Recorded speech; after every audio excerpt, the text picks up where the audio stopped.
ஆவடி அருகே ஸ்ரீராம் ஆஞ்சநேயர் ஆலயத்தில் ஸ்ரீ சீதாலட்சுமி ஸ்ரீராமபிரானுக்கு திருக்கல்யாண வைபோகம் வெகு விமர்சையாக நடைபெற்றது. சென்னை புறநகர் பகுதியான திருநின்றவூர் அடுத்த பாலவீடு கிராமத்தில் ஸ்ரீராம ஆஞ்சநேயர் ஆலயத்தில் 38ஆம் ஆண்டு சித்ரா பௌர்ணமி நிகழ்ச்சி பாலவீடு கிராம பொதுமக்கள் நிகழ்ச்சி ஏற்பாட்டில் வெகு விமர்சையாக சிறப்பு பூஜைகளுடன் நடைபெற்றது.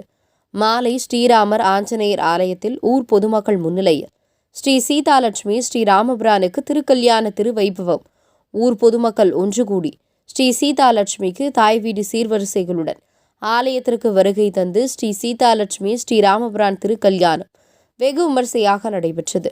இந்த திருக்கல்யாண வைபோகத்தின் அனைத்து ஊர் பொதுமக்களுக்கும் கன்னி பெண்களுக்கும் ஆலயம் சார்பாக இலவசமாக ஸ்ரீமாங்கல்யம் வழங்கினார். இந்நிகழ்ச்சியில் சுற்றுவட்டார கிராம பொதுமக்கள் கலந்து கொண்டனர்.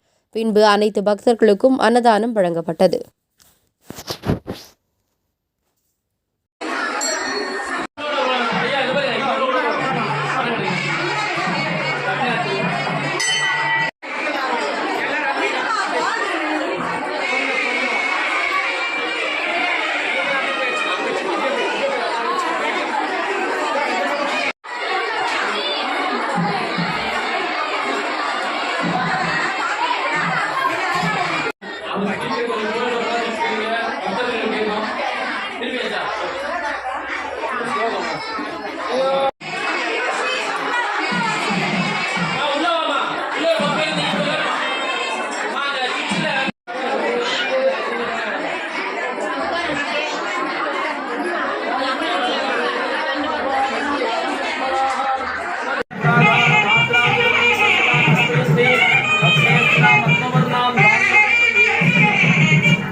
Audience